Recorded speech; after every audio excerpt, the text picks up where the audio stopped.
Good morning, my dear students. Finally, we have arrived at the last and concluding part of lesson number 9, Environmental Management in the Science 2 section. This part of the chapter deals with disaster management. As you have learned in your lower classes, a disaster is any calamity that strikes mankind, harming population at large. If you notice, we will be briefly discussing two types of disaster that is being shown on the screen. To the left are the natural disasters and to the right are man-made disasters. The natural disasters cannot be controlled by man and they occur unprecedented, means they do not give us a warning. What do they include? They include calamities like earthquake, volcanic eruptions, wildfire, flooding, drought, famine, etc. On the other hand, man-made disasters can be averted by man or even controlled by him. What are the man-made disasters? Some examples are shown: terrorism, riots, radiation calamities, and bioterrorism. Any calamity or disaster demands the use of first aid as the initial step towards damage control. First aid can be defined as any measure or treatment given to a patient or victim before the arrival of a doctor.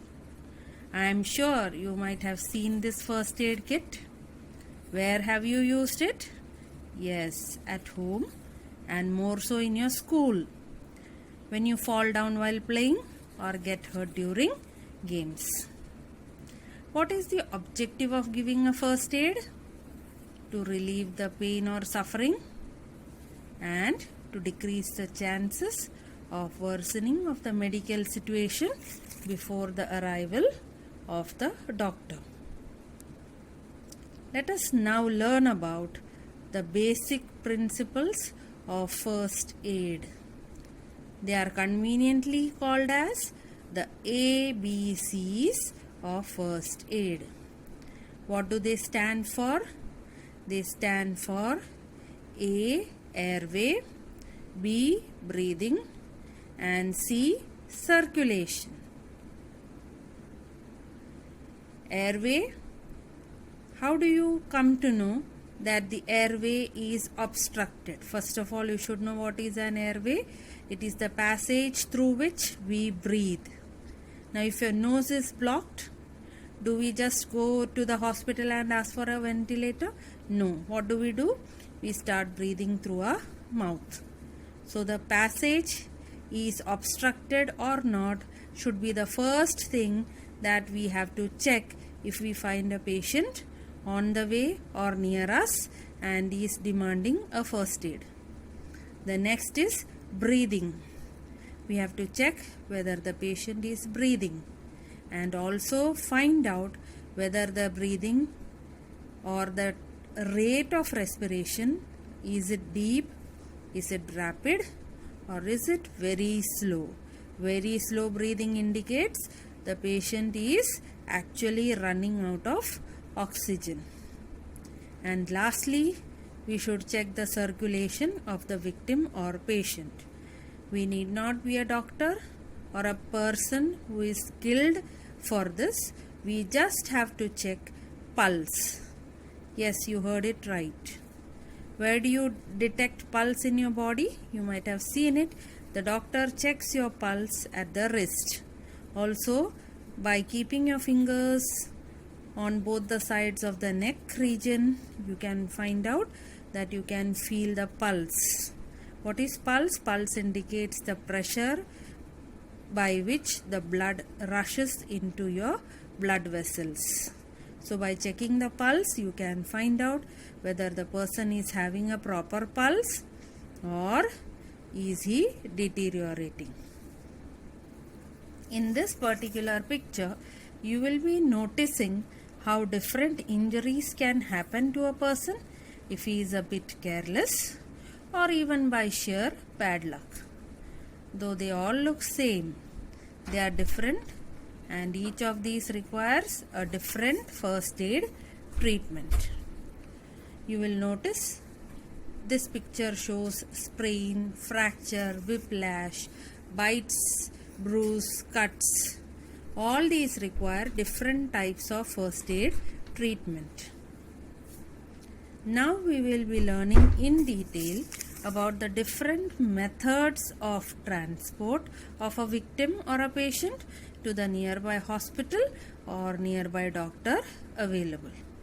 The first one shown here is called the cradle method.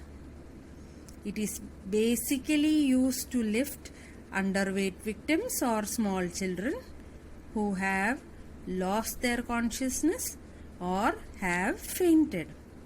And this method is very useful if you are the only person left with the patient. For example, if you are alone at home, you cannot say you are alone, but your cousin is there at home, and suddenly if the cousin has fainted and there is no one else in the house to help you, how can you lift up the little cousin? You can just lift him up slowly like a cradle, rest his body, balance it properly, and take him or her to the nearby hospital carefully. The next method is called the piggyback carry method. You might have remembered your childhood days when you played this. Now this is not a game. Here the patient has fainted or is unable to walk, and the patient is a lightweight victim. Then you easily carry the patient on your back. This method is generally applied by the firefighting personnel during a fire or a smoke type condition that arises sometimes in our society. The third method shown here is called the four-hand chair. If there are two friends and if they find that one of their third friend has fallen sick or is unable to move below the waist due to some fall or accident, what do? They hold their arms and wrists very tight and they form the seat of a chair, and then they slowly lift the victim and carry him to the hospital or the ambulance available. So this method is called a four-hand chair method. And the last method depicted here is a temporary stretcher method. Now imagine a child is playing in a garden and suddenly the child falls down. What will you do? You will reach out for an ambulance, or you might call an ambulance number, but there is still time. So you can lift the child up by making a temporary stretcher.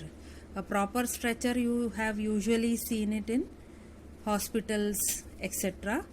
But the stretcher shown on the left hand side is a temporary stretcher made using a duct tape. Now what is a duct tape? It is a broad and strong tape used generally for packaging. To the right you will notice, in the absence of bamboo poles, people have managed to get a very thick and tough blanket. They have rolled the blanket and have used it to lift the patient slowly without causing any injury to his spine or his body, and transported him successfully to a nearby hospital. Now children, whatever these methods are, what is the aim of all these methods? To minimize the suffering of the patient and to take him to the hospital or any professional health care worker and ensure that the number of calamities or the problems that arise due to a calamity are reduced. To conclude, we all know if we are alert, we will be safe.